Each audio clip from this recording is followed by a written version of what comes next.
Hello student, I am Divya Kathin and जैसे कि हम लोग कंटिन्यू कर रहे हैं हमारा chapter number 11 and it's consumer protection. आज हम लोग देखने वाले हैं कंज्यूमर प्रोटेक्शन एक्ट के अकॉर्डिंग हमारे कंज्यूमर के पास यानी कि कोई भी कंज्यूमर के पास कितने राइट्स है और साथ में उसकी कितनी रिस्पॉन्सिबिलिटीज बनती है। क्लियर? तो देखते हैं consumer protection act 1996। Guys 1 mark के लिए एक क्वेश्चन इंपॉर्टेंट है कि कंज्यूमर प्रोटेक्शन एक्ट कौन से ईयर में फ्रेम किया गया था। एमसीक्यू में भी पूछा जा सकता है या तो फिर शॉर्ट क्वेश्चन में भी पूछा जा सकता है। क्लियर? तो उसके अकॉर्डिंग देखते हैं meaning of consumer protection. Already consumer protection का जो जनरल मीनिंग है वो हम लोग देख चुके हैं। एक्ट के अकॉर्डिंग मीनिंग देखने की कोशिश करते हैं। Consumer protection refer to the measures taken against. Consumer protection act जो है वो ऐसा रिफर करता है कि हमें कुछ स्टेप टेकन करने पड़ेंगे कुछ लोगों के अगेंस्ट में। किसके अगेंस्ट में? तो कि द मैन्युफैक्चरर एंड सेलर्स। कुछ ऐसे मैन्युफैक्चरर होंगे या तो फिर सेलर्स होंगे who adopt the various means to exploit consumers for earning high profits and to fulfill their greed।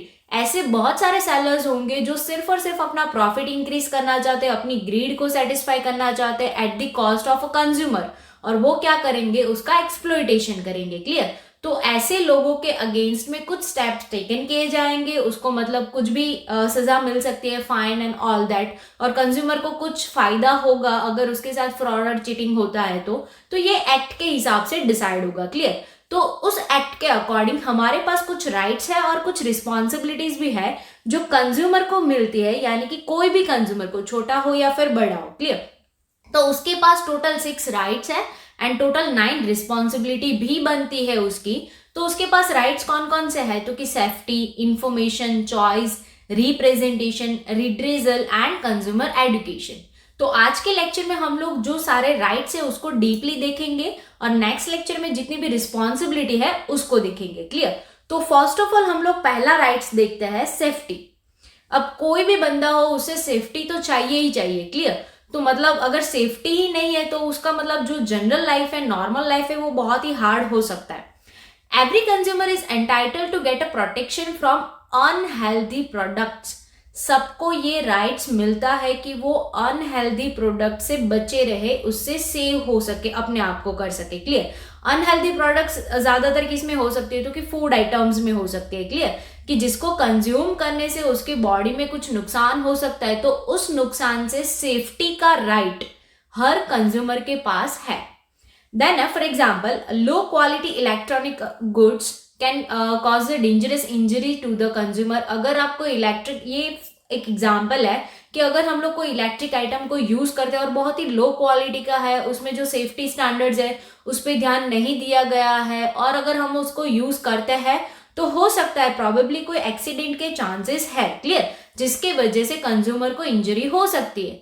तो उसके पास बेसिक राइट है कि ऐसी चीजों से उसे सेफ्टी मिलनी चाहिए, उसके खुद की लाइफ की सिक्योरिटी होनी चाहिए। क्लियर? ऐसे गुड्स और सर्विसेज से consumer want a quality protection with health.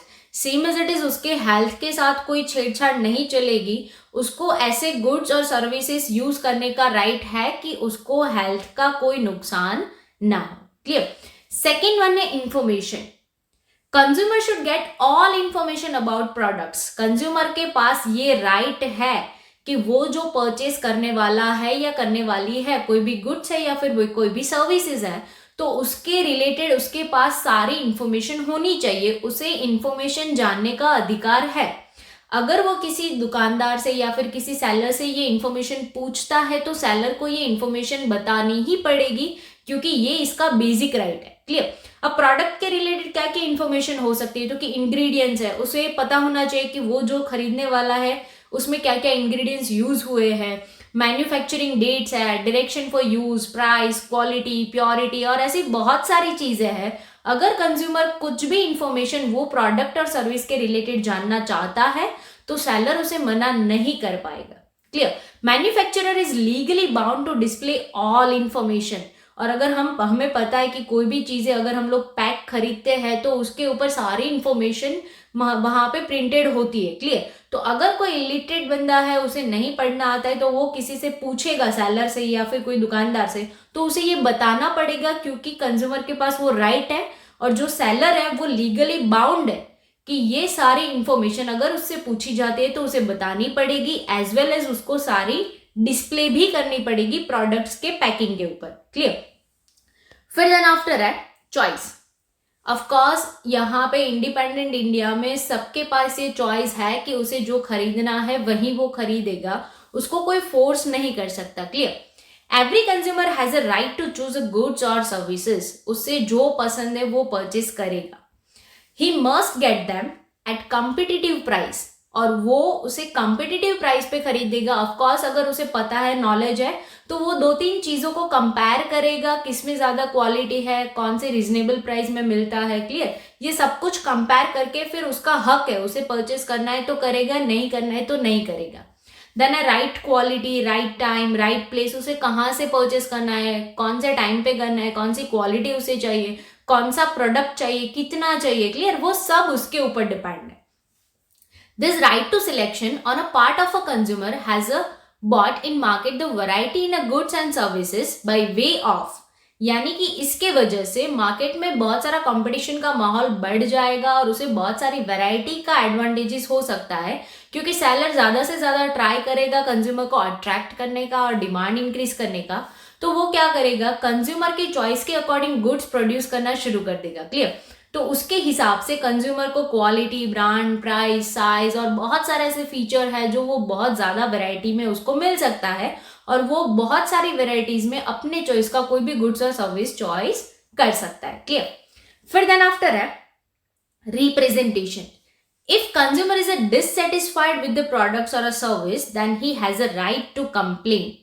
अगर कंज्यूमर ने कोई चीज खरीदी है, उसने जो क्वालिटी स्टैंडर्ड देख के लिया था और उसके हिसाब से वो प्रोडक्ट नहीं निकला है और उसे वो पसंद नहीं आया है, वो सेटिस्फाई नहीं हुआ है, तो उसके पास राइट है कि वो कंप्लेन कर सके। Clear? Most of the business unit have a setup there on complain redressal department. बहुत सारे ऐसे यूनिट है जहां पे हम लोग अगर कोई भी प्रोडक्ट परचेस करते हैं ना, तो वहां पे आपको कंज्यूमर केयर का नंबर मिलता है, या तो फिर कोई वेबसाइट होती है कि जिसके ऊपर आप आपका जो कोई क्वेरी है वो डाल सकते हो, आपको आंसर मिलेगा, सॉल्यूशन मिलेगा। क्लियर? बहुत सारे ऐसे बिजनेस है जो वो खुद का ही एक डिपार्टमेंट रखते हैं कि जहां पे अगर कंज्यूमर का कंप्लेंट आता है तो वो उसे ज्यादा से ज्यादा अच्छा सॉल्यूशन दे पाए। Clear? In India many organisation work for consumer right, और इंडिया में बहुत सारे ऐसे लोग हैं, एनजीओज है, यूनिट्स है जो कंज्यूमर प्रोटेक्शन के लिए वर्क कर रहे हैं। क्लियर? फिर देन आफ्टर है redressal. If a consumer get the low quality of a goods और अ सर्विसेज और not achieve exactly according promise then he should get the relevant relief.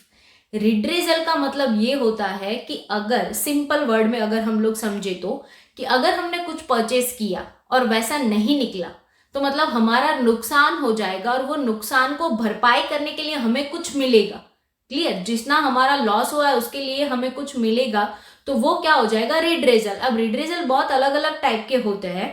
If the consumer get the low quality goods, अगर हमने quality अच्छा देख के purchase किया था, वैसा नहीं निकला, बहुत ही कम क्वालिटी का गुड्स है, या तो फिर जो भी एग्जैक्टली उन्होंने प्रॉमिस किया था वैसा कुछ नहीं निकला है, तो हमें जो नुकसान हुआ है उसकी भरपाई मिलनी चाहिए। क्लियर? कंज्यूमर को रिलीफ लाइक, अब रिलीफ कौन कौन से मिल सकते हैं, यानी कि जो लॉस हुआ है कंज्यूमर का तो उसे कैसे भरपाई किया जा सकता है। तो फर्स्ट वन है रिप्लेसमेंट ऑफ अ गुड्स और अ सर्विसेज। अगर आपने गुड्स खरीदा है, वैसा नहीं निकला जैसा बोल के उसने बेचा था वैसा ही, तो आपको रिप्लेस कर देंगे गुड्स और सर्विस, या तो फिर service after sale service. For example आपने कुछ परचेस किया है, वैसा कोई मशीनरी है तो वो रन नहीं हो रहा है प्रॉपरली जैसा बोला है वैसा, तो आपको सर्विस मिल जाएगी फ्री ऑफ कॉस्ट में, और सर्विस के बाद आपका गुड्स अच्छा हो जाएगा। क्लियर? फिर है रिपेयर ऑफ द प्रोडक्ट और अ पार्ट। आपका प्रोडक्ट खराब हो गया है या तो फिर वारंटी के पहले, गारंटी वारंटी के पहले ही, तो आपको फ्री में रिपेयरिंग मिलेगी। या तो फिर ऐसा है कि अगर आप मनी वापस चाहते हो तो आप क्या करोगे, वो लो क्वालिटी वाला गुड्स वापस दे दोगे और अपने पैसे वापस ले सकते हो। तो ऐसे रिलीफ कंज्यूमर को मिलते हैं और ये उसका राइट है। Clear? If there is any damage to the consumer, a compensation is offered. Compensation मतलब रिलीफ, जो भरपाई मिलता है हमारे नुकसान के खिलाफ में वो। क्लियर? तो अगर कोई डैमेज होता है प्रोडक्ट में या फिर कोई प्रोडक्ट खराब है और हम लोगों ने बेच दिया है और कंज्यूमर का नुकसान हुआ है, तो उसको कंपनसेशन ऑफर किया जाता है कि या तो हम गुड्स आपको रिप्लेस कर देंगे, पैसे वापस दे देंगे, उसे रिपेयर कर देंगे, clear, whatever. Consumer has a right to complain and there is equal right to redressal. Consumer के पास राइट है कि वो कंप्लेन करे, साथ में उसको रिड्रेजल यानी कि रिलीफ लेने का भी राइट है। फिर देन लास्ट वन राइट है कंज्यूमर एजुकेशन। ये बहुत ज्यादा इंपॉर्टेंट है क्योंकि ये सारे राइट्स को जानने के लिए हमारा एडुकेटेड होना जरूरी है, क्योंकि अगर हमें यही नहीं पता है कि हमारे राइट्स कौन से हैं, कैसे यूज किए जाते हैं, क्लियर, तो इसका कोई मीनिंग ही नहीं रहता। तो every consumer has a right to know and also remain inform throughout his life. सबको जानने का अधिकार है, यानी कि कंज्यूमर अगर गुड्स और सर्विस के बारे में कुछ भी जानना चाहता है तो उसके पास ये अधिकार है कि वो किसी को भी पूछ के, यानी कि सेलर्स या तो फिर उसके यूनिट में जो भी लोग एम्प्लॉय है उसमें से किसी को भी पूछ के वो जान सकता है, clear. Consumer should get, consumer को मिलना चाहिए क्या, right quality, right quantity, place, ideal price, reasonable price, ये सब कुछ उसका अधिकार है, बेसिक राइट है। To get the insurance for all of this consumer has a right to get education. यहाँ पे गेट है गाइस, डेट की जगह पे जी कर दीजिएगा, क्लियर, डी की जगह पे।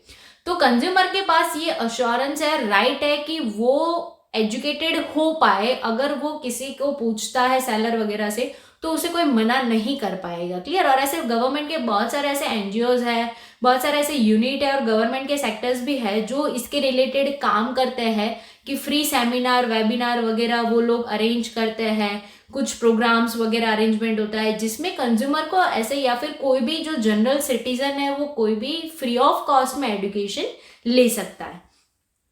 देन है consumer should aware about his rights. उसे पहले तो पता होना चाहिए कि उसके क्या राइट्स है। If low quality goods received with the high price, अगर उससे कम क्वालिटी का जो गुड्स है वो हाई प्राइस में मिला है, then he should know that he entitled to legal relief. तो उसे पता होना चाहिए कि लीगली उसको कोई ना कोई रिलीफ मिलेगा, रिड्रेजल मिलेगा, कोई भरपाई मिलेगी, clear. UNO, united nations organisation, 1 mark के लिए ये शॉर्ट फॉर्म इंपॉर्टेंट है, issue 2 more rights for consumer. UNO ने 2 और राइट्स कंज्यूमर के लिए इश्यू किए हैं, और वो कौन से राइट है, तो कि basic needs and hygienic environment. 1 mark के लिए ये क्वेश्चन भी पूछा जा सकता है कि यूएनओ ने कौन से 2 एक्स्ट्रा राइट्स कंज्यूमर के लिए बनाए हैं, तो कि basic needs and hygienic environment. अब बेसिक नीड क्या है, तो कि requirement of goods and services for decent living.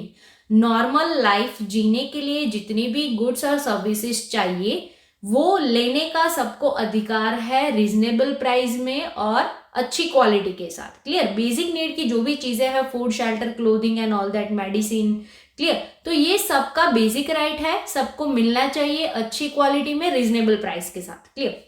And then है हाइजीनिक एनवायरनमेंट। अगर हम कहीं पे भी रह रहे हैं तो वहां का जो एनवायरनमेंट है वहां के लोगों के लिए काफी इंपॉर्टेंट होता है, क्योंकि उसका असर उसकी डेली रूटीन लाइफ में भी बहुत ज्यादा देखने को मिलता है, clear. Refer to the protection from the various type of pollution so that an individual can lead a quality life, clear.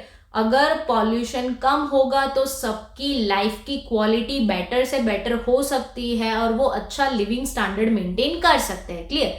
लेकिन अगर पॉल्यूटेड एनवायरनमेंट में अगर लोग रह रहे हैं तो हो सकता है उसकी जो लाइफ क्वालिटी है वो भी खराब हो सकती है धीरे धीरे। आसपास के जो भी एनवायरनमेंट का वेल्थ है, यानी कि लैंड, वाटर, वो भी धीरे धीरे खराब होने लगता है, clear.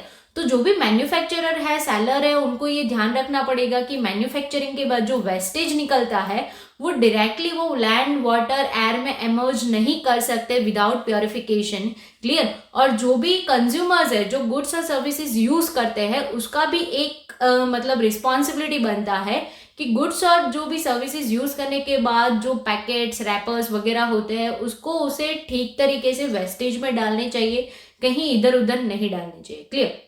Right to get pollution free air, pollution free water, pollution free food and pollution free land, ये सबका अधिकार है। बच्चे से लेके जो भी सीनियर सिटीजन्स हैं उन सबके पास ये राइट है कि उसे अच्छा food, environment, air, water, land सब कुछ मिले, क्लियर। क्योंकि अगर यही अच्छा नहीं होगा तो जो बेसिक लाइफ क्वालिटी है वो धीरे धीरे डिक्रीज होती जाएगी, क्लियर। तो ये हुए हमारे 6 राइट्स ऑफ कंज्यूमर जिसका जानना जरूरी है, क्योंकि अगर किसी को पता ही नहीं होगा कि उसके पास कितने राइट्स है तो वो राइट का ठीक तरीके से यूज नहीं कर पाएगा। Clear guys? And rights and responsibility दोनों क्वेश्चन बोर्ड के एग्जाम के लिए काफी इंपॉर्टेंट है, 3 मार्क के लिए भी और 5 मार्क के क्वेश्चन के लिए भी। क्लियर?